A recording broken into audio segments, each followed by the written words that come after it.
사사기 6장을 볼게요. 6장 11절. 여호와의 사자가 아비에셀 사람 요아스에게 속한 오브라에 이르러 상수리 나무 아래 앉으니라. 마침 요아스의 아들 기드온이 미디안 사람에게 알리지 아니하려 하여 밀을 포도주 틀에서 타작하더니 여호와의 사자가 기드온에게 나타나 이르되 큰 용사여 여호와께서 너와 함께 계시도다.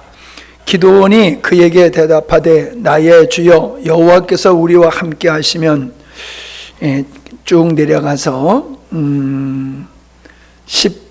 15절 기드온이 그에게 대답하되 주여 내가 무엇으로 이스라엘을 구원하리까 보소서.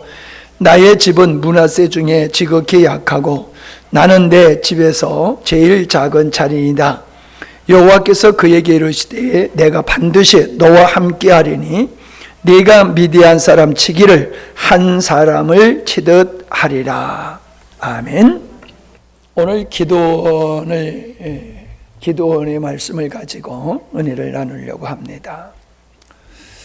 우리가 사사기는 여호수아가 이스라엘 백성들을 데리고 가나안 땅을 정복하고 그 땅을 분배해서 거기서 살다가 여호수아가 죽은 후에 지도자가 없는 그 시절에 사람들은 자기가 옳다고 자기가 생각하는 대로 살기를 시작했습니다. 이제 사람들은 그렇게 말해요. 그저 우리가 남한테 해코지 아니하고 착하게 살면 되지 않느냐, 꼭 신앙생활을 가져야 될 필요가 있느냐라고도 이야기합니다. 근데 그것은 인간의 죄성을 모르기 때문에 하는 얘기지요. 인간의 죄성이라고 하는 것은 하나님을 거절하는 게 첫 번째 죄고, 하나님을 거절하고 자기가 주인 된 삶을 살아가는 사람은 반드시 하나님을 떠남으로 말미암아 인간은 타락하고 부패하게 되어 있다는 것입니다. 우리에게 양심이 있지만 사람들은 양심을 따라 살 수가 없어요. 왜냐하면 우리 안에 죄성이 강하기 때문에 우리의 양심의 소리를 사람들은 듣지 아니하고 무시하고 육체의 정욕을 따라서 사람들은 살 수밖에 없거든요. 그러니까 인간의 타락은 어디서부터 시작이냐면 하나님을 떠남으로부터 인간의 타락은 시작되었다. 이것을 우리는 아담의 범죄로부터 우리는 알고 있을 뿐만 아니라 이 사사 시대에 동일하게 그 역사가 나타나는 거예요. 하나님의 강력한 붙들림을 받았던 여호수아를 중심으로 해서 여호수아가 지도했던 그 시대에는 그 백성들이 하나님 안에서 살았어요. 하나님을 떠나지 않았어요. 근데 여호수아가 세상을 떠나자마자 그들은 자기 소견대로 자기 생각대로 살기 시작했어요. 결과 하나님을 떠나게 됐고 그들은 자신들을 위해서 바알신과 아세라 목상을 섬기는 우상 숭배하는 자리까지 떨어졌어요. 하나님을 믿는다고 하면서 그들은 자신들의 육신의 어떠한 그 복을 얻기 위해서 사람들이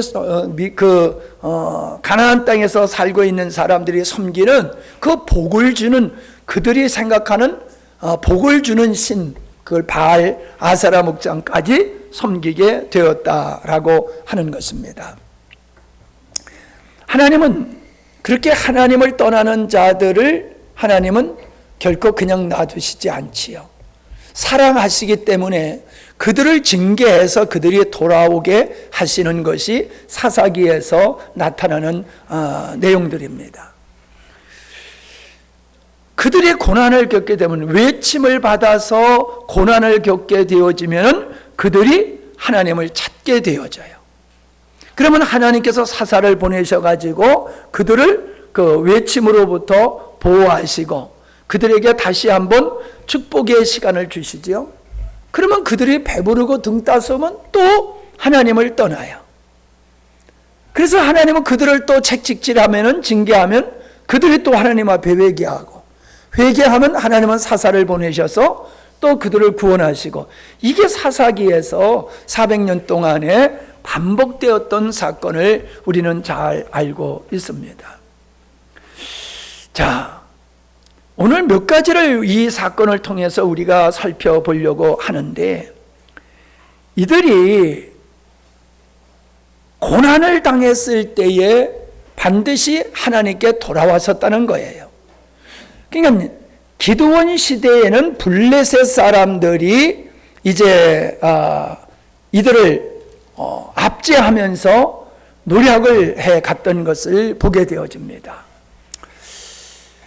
5절에 보니까는 이는 그들이 그 짐승과 장막을 가지고 올라와서 메뚜기 떼같이 들어오니 그 사람과 약대가 무수함이라. 그들이 그 땅에 들어와 멸하려 하니 이스라엘이 미디안을 인하여 미약함이 심한지라. 이에 이스라엘 자손이 여호와께 부르짖었더라. 이스라엘 자손이 미디안을 인하여 여호와께 부르짖은 고로 여호와께서 이스라엘 자손에게 한 선지자를 보내사 그들에게 이르되 이스라엘 하나님 여호와의 말씀에, 이러면서 쭉 말씀하시는 것을 보게 되어집니다.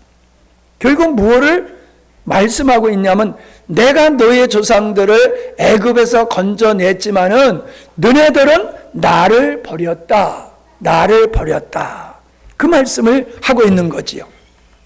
그들의 죄가 무언지를 말씀하고 있어요. 10절에 보면은 내 목소리를 청정치 아니하였느니라. 하나님을 떠났다는 거지요. 그래서 너희들이 지금 고난을 겪고 있다는 거지요. 여러분, 우리는 이 저주라고 하는 어떤 그 고난을 당하게 되면은 저주라고 하는 개념으로 우리가 오해를 하는데, 하나님의 징계는 저주가 아닙니다. 하나님의 징계는 그가 돌이키게 하기 위해서 사랑의 매를 드시는 거지 징계가 아니에요. 우리가 주변에 어떤 사람이 고난을 당하면은 저 사람 하나님 앞에 징계를 벌을 받나 보다, 이렇게 생각하는 분들이 많아요. 여러분, 그가 고난을 당한 일이 하나님으로부터 온 거라고 하면은 그 고난이 어떤 것이든지 그건 사랑의 징계지 저주가 아니라는 사실을 여러분 꼭 기억하시기를 바랍니다.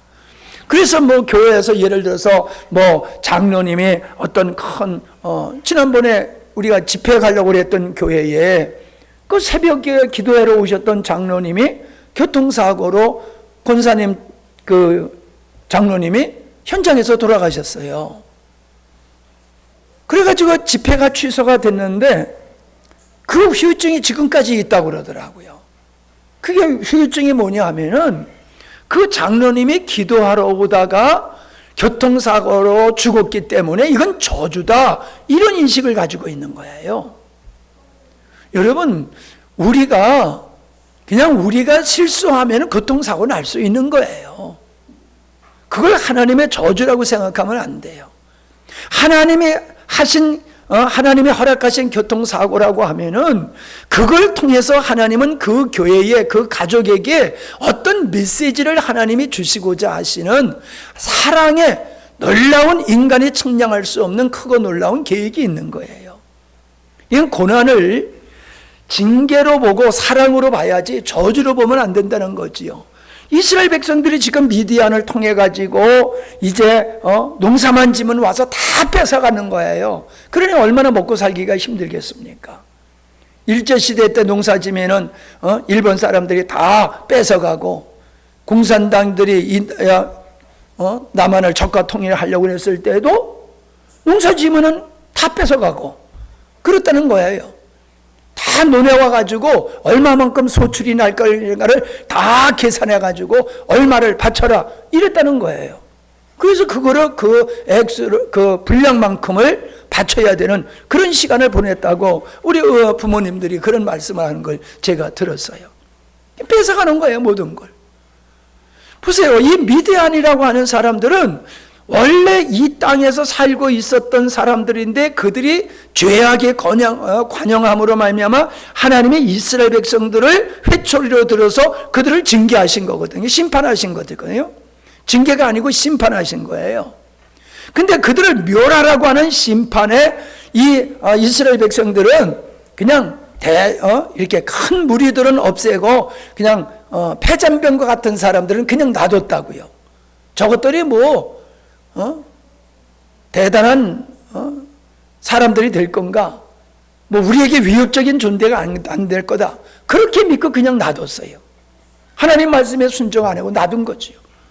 그랬더니 그 세월이 지나가면서 그들이 강성하게 돼가지고 하나님의 하나님의 징계의 회초리로 하나님이 그들을 쓰시는 거예요.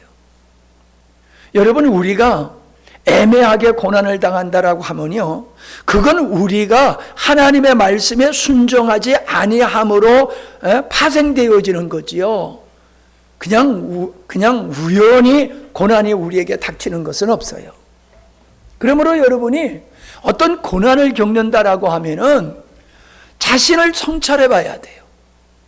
내가 애매하게 이런 고난을 당하는 일은 없다. 하나님께서 내가 하나님을 떠남으로 말미암아 나를 사랑하셔서 징계하심으로 나를 돌아오게 하시는 하나님의 손길이니 내가 돌이켜야 될 부분이 무언가, 이거를 여러분이 살피는 것이 지혜로운 믿음인 줄로 믿습니다. 예. 미디안의 폭압 속에 하나님 앞에 부르짖어 구원해달라고 기도하는 이 무리들은 이 모세 시대에 바로가 요셉을 알지 못하는 바로가 나와서 이스라엘 백성들을 갖다가 박해를 했지요. 그때에 그들은 고난 속에서 하나님께 부르짖을 때에 모세를 통해서 그들을 불러내셨다라고 하는 것을 알 수 있습니다. 똑같습니다. 어느 시대나 하나님 앞에 회개하고 돌아오면 하나님은 구원하시는 줄로 믿습니다. 이게 은혜의 하나님이에요. 회개하고 돌아오면 누구든지 다 하나님은 용서하시고 그를 긍휼을 베푸시는 하나님이시다라고 하는 겁니다. 두 번째는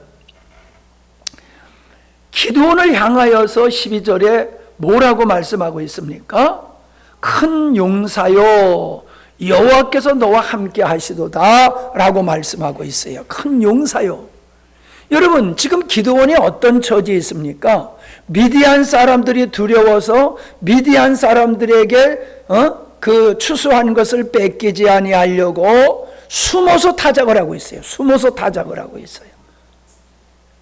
이 숨어서 타작을 하고 있는 기드온을 향해요, 큰 용사요라고 하는 말이 어울리는 말입니까? 안 어울리는 말이지요. 예? 대적하여 싸우는 사람 같으면 맞아요. 근데 숨어서 빼앗기지 아니하려고 숨어서 타작하는 그 초라한 모습을 가진 기드온을 향해요, 하나님은 큰 용사요라고 하셨어요. 그 말에 기드온도 동의를 하지 않았어요. 내가 무슨 큰 자입니까? 우리는 12지파 중에서도 므낫세의 아주 작은 지파에 속한 나이고 우리 집에서도 내가 가장 작은 자입니다. 근데 내가 무슨 큰 용사입니까? 라고 반문을 하게 되지요. 여러분 어떻습니까? 하나님이 오늘 예배하시는 여러분을 향해서 큰 용사요 라고 말씀하시면 여러분 어떻게 생각하세요? 자, 지금 하나님이 여러분을 향해서 큰 용사요 라고 하십니다. 자, 큰 용사요, 시작. 큰 용사요. 자, 이게 여러분이 했지만 하나님이 여러분에게 하시는 말씀이요. 다시 한번 시작. 자, 어때요? 기운이 나요? 기분이 나요? 큰 용사 같은 기분이 나요? 예? 장군과 같은 기분이 납니까? 안 나죠? 내가 뭐 있어, 내가? 예? 내가 이 민족을 위해서 할 수 있는 일이 뭐야? 내가 우리 가정을 위해서, 우리 교회를 위해서, 이 민족을 위해서 내가 뭘 할 수 있어? 나 할 수 있는 건 아무것도 없어. 우리는 그런 생각을 가질 수밖에 없어요. 내가 뭐 큰 사업을 하는 것도 아니고 큰 재능이 있는 것도 아니고 내가 다른 사람에게 큰 용사요라고 들을 만한 그 어떠함이 우리에게 있느냐 말이에요. 초라하기만 짝이 없잖아요. 내가 나를 볼 때에 어때요, 여러분? 내가 상담하다 보면요, 그런 사람들이 많아요. 자기를 아주 보잘것없는 사람으로 여겨요. 기드온이 자기를 그렇게 아주 작은 자로 여기는 것 같이 나는 보잘것없는 사람, 나는 할 수 있는 게 아무것도 없어, 나는 존귀한 자가 되지 못해, 자기를 한없이 낮게 보면서 낮은 자존감을 가지고 사는 사람들을 많이 만나요. 어른들만 그런 게 아니에요. 연세 많으신 분들이니까 그런 게 아니에요. 젊은 사람도 그래요. 젊은 사람도. 왜 그럴까요? 지금 여기 말씀해 보면 큰 용사요라고 하는 말씀은 숨어서 타작하는 그 기도원을 보고 하시는 말씀이 아니에요. 뭐라고 그랬어요? 뒤에 이어서 여호와께서 뭐라고 그랬어요? 말씀 못 보세요. 여호와께서 그거예요. 인간적으로는 비굴하고 나약하고 초라할지 모르지만은 아니야. 너는 그렇지만은 하나님이 너와 함께 하셔. 하나님이 너와 함께 16절에서도 여호와께서 그에게 이르시되 내가 반드시 너와 함께 있으리라. 그래서 미디안 사람, 그 수많은 메뚜기 같은 사람을 한 사람을 치듯이 네가 그렇게 무찌를 수 있을 거야. 그거는 기드온에게 능력이 있다는 거예요. 주님께 능력이 있다는 거예요. 그겁니다. 우리가 세상적으로 환경적으로 나를 보면요, 메뚜기예요, 메뚜기. 이스라엘 백성들이 가나안 땅을 정탐하고 와서 한 얘기가 우린 메뚜기입니다 그랬잖아요. 저들은 어마어마한 거인들이고 그들에 비해서는 우린 메뚜기입니다 라고 자기를 그렇게 인식했잖아요. 하나님의 없음으로 자기를 바라보면 메뚜기 같은 존재예요. 제가 여러분을 존중히 여기고 모든 사람을 존중히 여기는 이유는 우리가 여러분이 실력 있고 능력이 있어서 큰 용사로 보는 게 아니에요.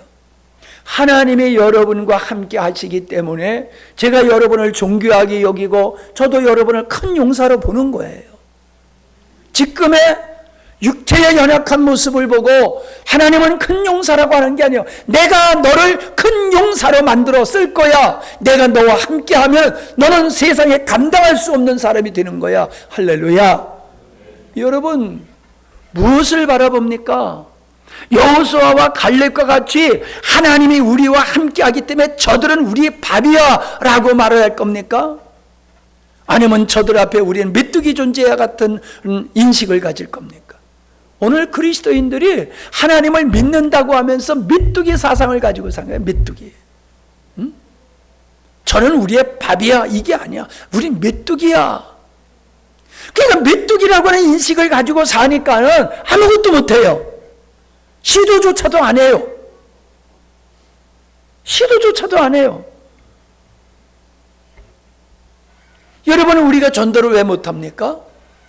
메뚜기 같은 생각을 갖기 때문에 전도를 못하는 거예요. 우리가 큰 용사라고 자신을 믿으면요, 두려울 사람이 없어요. 무서울 사람이 없어요. 근데 우리가 메뚜기 인식을 가지니까 세상의 모든 사람이 두려워서 그들에게 입술을 못 여는 거예요. 예수님을 믿는다, 하나님을 믿는다라고 하는 게 여러분 뭡니까? 창조주 하나님, 구세주 하나님, 예수님을 믿는 것으로 믿는다고 말하면 안 돼요. 주님이 세상 끝날까지 나와 함께 하신다는 이 언약을 믿음으로 말미암아 큰 용사라고 하는 자부심과 긍지를 가져야 될 줄로 믿습니다. 이스라엘 백성들, 가나안 땅에 있는 백성들을 가리켜서 하늘의 용사라고 그랬어요. 하늘의 용사. 하늘나라의 군병이라고 얘기했단 말이에요. 노예 생활을 하던 사람, 그들이 뭐 싸울 줄을 합니까? 할 줄 아는 거는 그냥 노동하는 일밖에 몰라요. 그런 사람들을 가리켜서 하늘의 사자라고 용사라고 말했단 말이에요. 여러분, 하나님을 믿는 믿음은 자기를 그리스도 안에서 큰 용사로 믿는 믿음의 자리에 이르러야 될 줄로 믿습니다. 나 이거 못해. 저것도 못해. 아이고. 나는 이것도 못해. 저것도 못해. 그건 하나님을 믿는다고 하는 그 믿음이 그냥 구원을 받는 믿음이지, 그분으로 인하여서 우리가 큰 용사와 같은 사명을 감당할 자로 주께서 우리를 부르시고 우리를 따르라고 말씀하시고 우리와 함께 하시는 그분을 안 바라보는 거예요. 그분을 바라볼 수 있기를 바랍니다. 주님을 바라볼 때에 우리 교회는 큰 교회요, 작은 교회요? 네, 큰 교회예요. 우리의 자녀는 큰 자요, 작은 자요? 큰 자입니다. 우리 자녀들. 네? 자녀들 큰 자녀들이. 왜? 내가 낳기는 시원찮게 낳았지만은 하나님이 함께 하시기 때문에 세상에 감당할 수 없는 사람으로 큰 용사가 될 줄 여러분 믿음으로 바라보시기 바랍니다. 바라봄. 바라는 것들의 실상이요. 여러분 지금 여러분 자신과 여러분의 자녀의 지금 모습을 바라보지 마세요. 하나님이 함께 하시면은 지금은 비록 그가 요셉과 같이 종살이를 하고 감옥에 있는 꼬라지를 하고 있을지 몰라도 때가 되면 하나님께서 그에게 은혜 베푸실 때 그들은 하나님의 은혜로 큰 용사로 변화될 줄로 믿습니다. 우리의 자녀들이요, 그런 믿음을 가지고 바라볼 때에 우리의 자녀들이 자존감이 높고 큰 용사라고 하는 자부심과 긍지를 가지고 우리 자녀들이 큰 인물들로 성장할 수가 있는 거예요. 야, 메뚜기야, 너는 메뚜기. 넌 이것도 할 줄 모르고 넌 저것도 할 줄 모르잖아. 넌 공부도 못하잖아. 넌 메뚜기야. 그러면 메뚜기가 되는 거예요. 하나님이 너와 함께 하시면은 세상에 감당할 수 없는 사람이 되는 거다. 내가 비록 다른 건 잘 못해도 하나님과 함께 하면은 너를 이길 자가 없어. 그걸 어린 아이들에게 심어줘야 되는 거예요. 어릴 때서부터.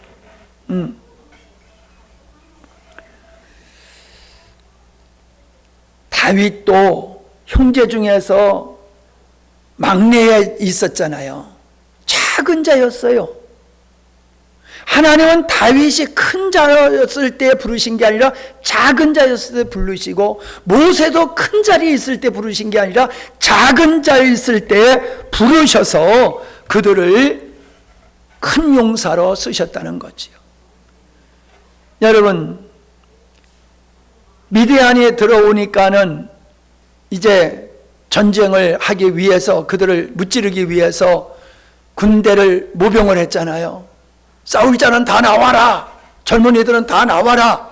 그랬더니 고작 32,000명이 모였어요. 저쪽엔 메뚜기 떼 같은 미디안, 아말렉, 동방, 이렇게 그들이 연합군을 형성해 가지고 침략해 들어왔거든요. 그러니까 그 숫자가 얼마나 많습니까? 고작 32,000명 가지고 그 많은 군사를, 옛날에는 뭐 다른 거 없잖아요. 숫자가 많으면 이기는 거잖아요. 도저히 이길 수가 없는 숫자야 32,000명이. 근데 하나님은 야, 너무 많다. 너무 많대요. 32,000명이. 왜 32,000명이 너무 많으냐 하면은 그들이 내가 역사에서 내가 저들과 싸워서 저들의 손에서 너를 구원할 테인데, 이 전쟁은 너네들이 싸워서 이기는 게 아니야. 내가 싸워서 승리의 영광을 줄 거야. 그런데 너네들이 숫자가 많으면 너네들의 힘으로 전쟁을 이겼다고 자만할 거야. 그러니까는 너무 숫자가 많아. 얼만큼 줄여야 되느냐? 불가능할 정도로 줄여야 된다는 거지. 그래서 두려워. 전쟁에 두려운 사람, 지금 전쟁이 났으니까 전쟁으로 나왔지만은 전쟁에 두려운 사람은 다 돌아가라고 그래라. 다 돌아가라고. 그때는 32,000명이 돌아갔잖아요. 22,000명이 돌아갔잖아요. 10,000명이 남았어요. 하나님은 야, 10,000명도 너무 많아. 그래가지고 10,000명 중에서 추린 게 300명이잖아요. 자, 여러분이 우리가 300명이라고 칩시다. 그러면 사기 충천할까요? 야, 이게 이래가지고 이게 될까? 하는 생각이 들까요? 우리 민집사님은 뭐 아멘하고 이제 나갈 사람이지만 글쎄 모르겠어. 자, 300명이야 이제 내가 기도원이고 여러분은 300명이야. 저기는 한 20만 30만 정도가 돼. 그거를 300명이 나가서 싸운대. 여러분 나 같으면 목사님 혼자 나가세요. 나 그래도 도망갈 것 같아. 아니 어떻게 300명 가지고 그 메뚜기 같은 숫자를 어떻게 이긴다는 겁니까? 근데 이 기도원은 확답을 받았잖아요. 진짜 하나님, 당신이 하나님의 사자입니까? 그러면 잠깐 기다리세요. 그리고 집에 가가지고 짐승을 잡아가지고 재물을 가지고 와가지고 바위에다 놓으니까는 여호와의 사자가 지팡이를 거기다 대니까 바위에서 불이 나가지고 그 재물이 다 살렸단 말이에요. 그래서 지금 말씀하시는 분이 하나님의 사자라고 하는 걸 확증을 받았음에도 불구하고 아직도 기도원은 못 믿어. 그러니까는 뭐라고 그래요?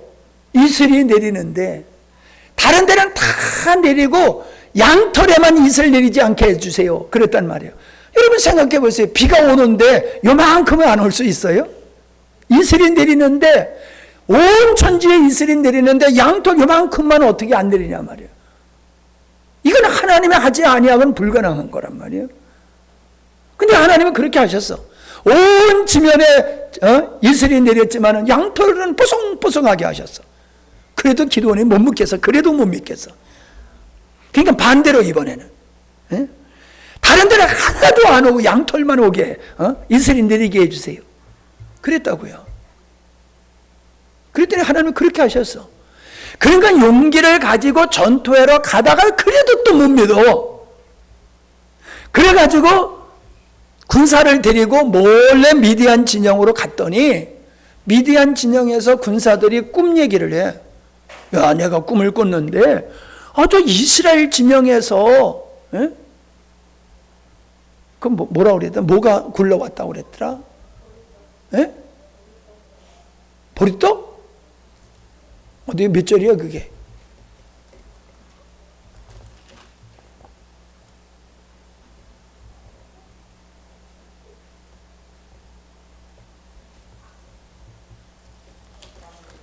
예?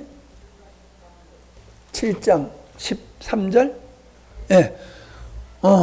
보리떡 한 덩어리가 이스라엘에서 미디안 진영으로 굴러 들어와 가지고 미디안 진영을 다 무너뜨리는 거예요. 파괴해 버리는 거예요. 그런 꿈을 꿨어. 그러니까 동무가 그 소리를 듣고 야, 이 꿈은 이스라엘이 우리를 쳐들어와서 우리를 모두 다 죽인다라고 하는 거야.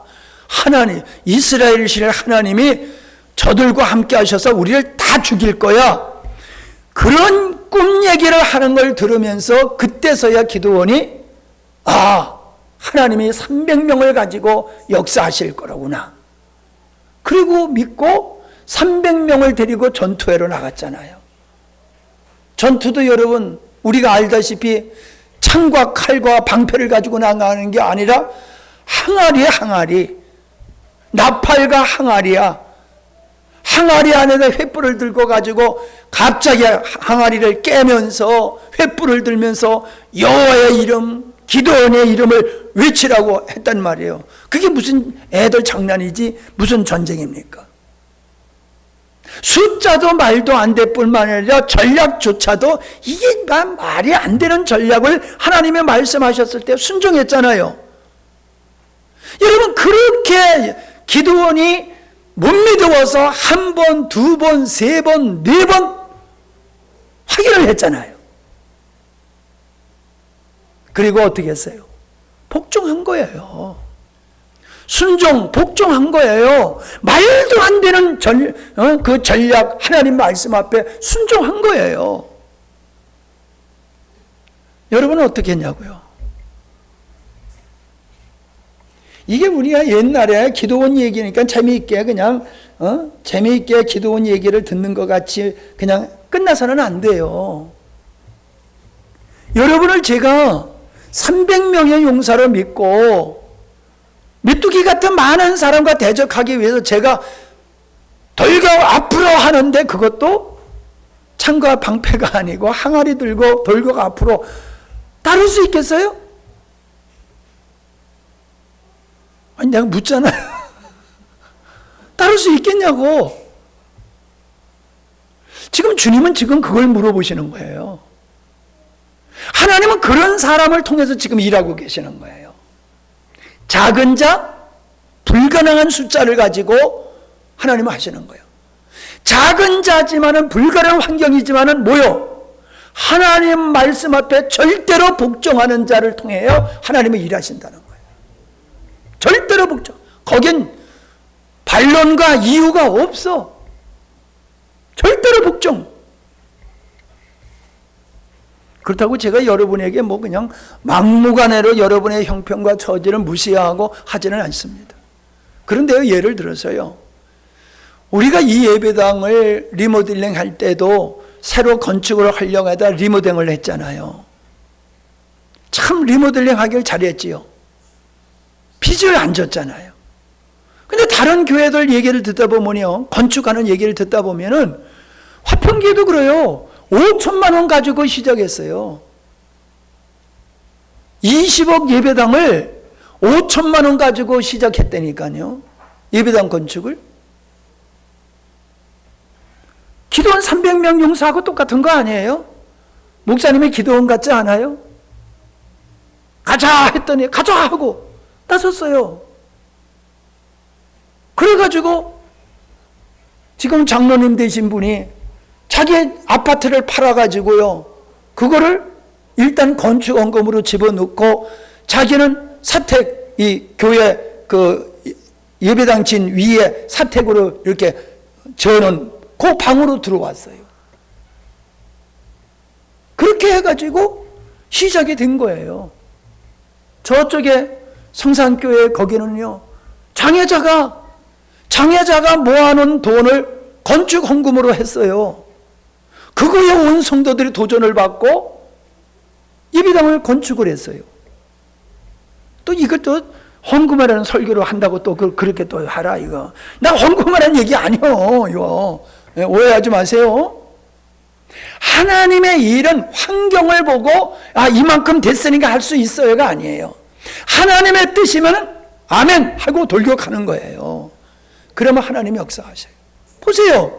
300명이 그렇게 하나님 말씀 앞에 순종해서 돌격 앞으로 했더니 그냥 저들끼리 싸우잖아요. 저들끼리 죽이고 살리고 그냥 저들끼리 막 죽이는 거예요. 그리고 도망가 버리는 거예요. 이스라엘 백성들은요, 그들을 무찌르기 위해서 피를 흘릴 필요가 없어요. 자기들끼리 다 그냥 싸워가지고 자멸하는 거예요. 여러분, 하나님의 역사는 인간이 측량할 수 없는 방법으로 역사하세요. 이런 거 내가 또 경험한 거를 얘기하면 여러분 배 아플까봐 내가 말을 못 하겠어. 응? 내가 이렇게 은혜 받았다는 거 얘기하면 배 아플까봐 내가 말 못 하겠다니까. 한 가지만 얘기합시다. 두 가지 하면 배 아플 것 같고 한 가지만 하면은 뭐 아는 분도 계시겠지만, 지금 차 말고 앞전에 차, 여기 뭐 장본인도 있지만 임집사하고 누구하고 뭐 우리 건축하니까 목사님 차 사드릴 수가 있습니다. 그래서 이제 막 시작하면서 차를 사주냐 말도 안 된다 그만두라고 그래도 우리 해드릴 능력됩니다 하면서 차를 승용차를 빼왔잖아. 근데 자기 이름으로 빼오지 않고 또 목사님의 이름으로 빼왔어. 그냥 활부는 내가 갚아야 돼. 어떻든지 간에. 그 두 서너 달 갖고는 깨져버렸어. 자기들이 사업 셋이서 사업한다고 그러다가 깨져버렸어. 그러니까 그거 안 갚잖아. 못 갚아주는 거지. 활부금으로 했으니까. 근데 내가 그걸 갚을 돈이 어디 있어요? 그래서 그걸 이제 여보 이거 팔아가지고 티코나 사서 타고 댕깁시다. 그랬어요. 그랬더니 하나님께서 저 월암 상거리에서 주신 말씀이야. 야 그냥 타라. 그냥 타라. 아니 우리 형편에 어떻게 이 차를 타고 댕깁니까? 그랬더니 야 좋은 차 줘도 못 타냐? 그러시는 거예요. 그러니까 그럼 타지요. 그러면 타지요. 하여튼 그럼 주님 알아서 활부금은 알아서 주세요. 그리고 나갔어요. 근데 희한하게 40만 원씩이 한 달에 40만 원 그걸 불 돈이 어디서든지 생기는 거예요. 그게. 그러다가 몇 개월 지나가는 다음에 돈이 안 들어오는 거예요. 활부금 보이는데 캐피탈에서 득들같이 연락이 와야 되는데 연락이 안 오는 거야. 도둑이 제발 저린다고 사모님이 캐피탈한테 전화해가지고 우리 지금 돈을 못 넣는데 왜 연락이 없냐고 그랬더니 들어왔다고 입금이 됐다고 그러는 거예요. 아니 우리가 입금시킨 적이 없는데 어떻게 들어왔냐고 그러니까 그분이 살펴보더니 원래 38만 원씩 넣는 건데 고객님이 40만 원씩 부었어요. 그래가지고 2만 원씩 남은 게 그게 38만 원이 딱 돼가지고 여기에 활부금이 들어갔다는 거예요. 그 다음서부터 또 하나님께서 40만 원씩 따박따박 주시는 거예요. 놀라지도 않네. 믿음들이 대단해. 하여간 믿음들이 대단해. 여러분 그렇게 해서 그걸 활부금을 다 붓고 그걸 타고 다녔던 거예요. 그런 일들이 우리 삶 속에서 하나님이 하신다고 했을 때 믿고 나갔을 때 그 현장에서 역사하셨어요. 하나님께서 야 현찰로 딱 주고 이거 타고 댕겨 그러지 않으셨어요. 타고 댕겨 내가 줄 테니까. 그러니까 줄 줄로 믿고 타고 댕기니까 하나님이 채워주시는데 하나님이 채워주신다는 걸 우리에게 깨닫게 하기 위해서 세입됐던 것이 한 번 부을 수 있는 액수가 됐을 때는 공급해 주시던 걸 딱 끊치고 안 주시던 거예요. 내가 주는 거다. 내가 주는 거다. 그 메시지였어요. 여러분 나는 그렇게 살아왔어요. 지금까지.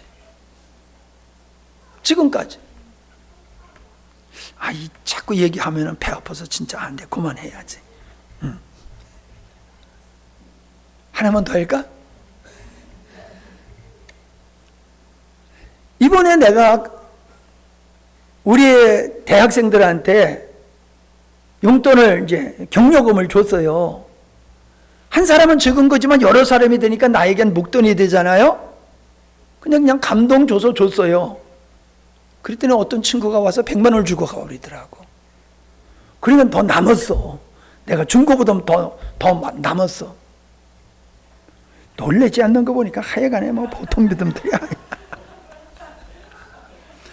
여러분 그렇게 사세요. 쌓아놓고 사는 게 아니라 순종하면서 나가면요 영적이든지 육적이든지 물질적이든지 하나님이 역사하세요. 복종할 때 순종할 때 하나님이 역사하세요. 복종할 때까지 하나님은 역사 안 하세요. 우리가 복종하고 나갈 때 발을 내디딜 때 하나님이 역사하시는 거예요. 바알의 신당을 허물어버리고 아세라 목상을 찍어버리라고 하나님께서 기드온에게 먼저 말씀하셨거든요. 여러분 선앙당 요즘은 그렇지만 옛날에는 동네에 그 선앙당 있잖아요. 동네에서 그 1년에 한 번씩 제사 지내고 하는 선앙당. 여러분 그거 선앙당에 그거 가서 나무 베면요 온 동네 사람들이 다 일어나요. 죽일 놈이라고 죽인다고 다 일어나요. 선앙당에 그런 거예요. 근데 이건 선앙당보다도 더한 거예요. 그들이 신으로 섬기는 신을 갖다가 부숴버리고 전을 허물어버리고 그 신을 부숴본 나무를 가지고 하나님께 드리는 제물을 태우는 나무로 사용했어요. 이건 능멸에도 그런 능멸함이 없는 거거든요. 그래서 온 동네 사람들이 다 들고 일어났잖아요. 어떤 놈이 이런 짓을 했느냐, 그놈을 그냥 놔둘 수 없다. 여러분, 목숨 걸린 일이에요. 그래서 기도원도 순종은 했지만은, 복종은 했지만 대낮에 못했어요. 밤에 몰래 그 일을 했지. 여러분, 그렇게 하나님의 말씀 앞에 복종하게 될 때에, 그때에 하나님은 일하신다 하는 걸 이 기도원의 사건을 통해서 우리에게 분명히 보여주고 있습니다. 마지막으로 네 번째는, 이 기도원이 전쟁에서 이렇게 이기고 나니까는 백성들이 당신이 우리의 지도자가 되세요, 당신이 우리의 왕이 되어 주십시오 라고 추대를 합니다. 할만하잖아요. 그죠? 네, 할만해요. 그리고 기도원도 온 백성이 그렇게 추대하니까 그냥 뭐 내가 하고 싶어서 하는 게 아니야, 저들이 하라고 하니까 나는 하는 거지. 그리고 떠밀리는 식으로 왕의 자리에 오를 수 있었어요. 근데 기도원은 극구 반대했어요. 내가 왕이 안 될 뿐만 아니라 내 자녀도 왕이 될 수 없어. 오직 우리의 왕은 하나님만이야. 하나님이 우리를 다스려야지, 인간이 내가 너희들 다스려 이 전쟁에 내 힘으로 이긴 줄 알아? 하나님이 하신 거야. 앞으로도 그렇게 하나님이 이렇게 하시면 돼. 할렐루야. 그거예요. 이 전쟁에 하나님의 은혜로 이긴 거야. 그러니 앞으로도 우리가 하나님께 순종하고 하나님께 복종하면 하나님께서 이렇게 일하실 거야. 왕이 왜 필요해? 왕이 하나님이 계시는데, 만왕의 왕이신 하나님이 계시는데 왜 우리에게 왕이 필요해? 나 왕 안 해. 그게 기도원의 믿음이에요. 그게 기도원의 믿음이에요. 어때요? 하나님이 쓰실 만한 믿음의 사람이잖아요. 그죠? 하나님이 쓰실 만한 믿음의 사람이잖아요.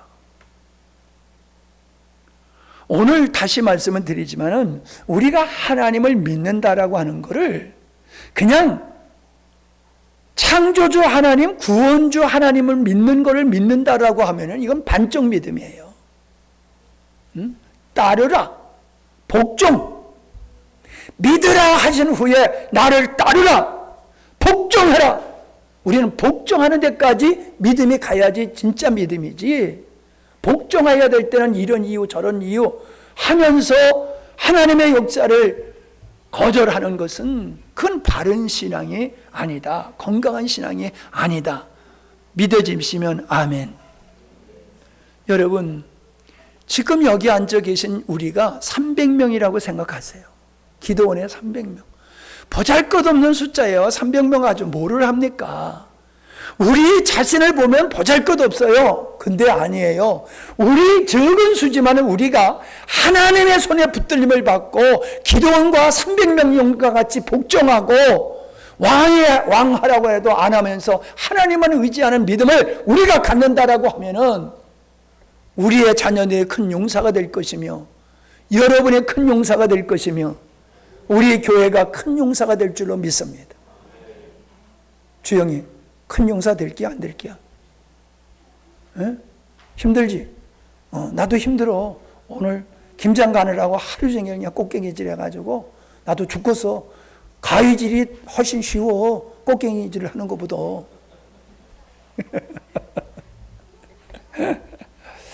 기도합시다. 하나님 아버지 감사합니다.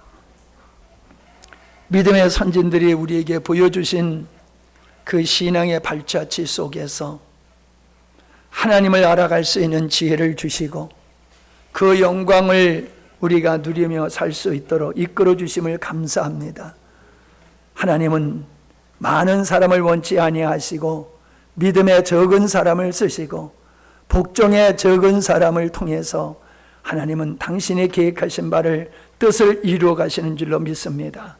우리가 우리의 자신을 바라보면 큰 용사이 같지 않지만은 우리가 주님 안에서 우리의 자신을 바라보면은 참으로 주님이 함께하면 큰 용사가 될 줄로 믿습니다.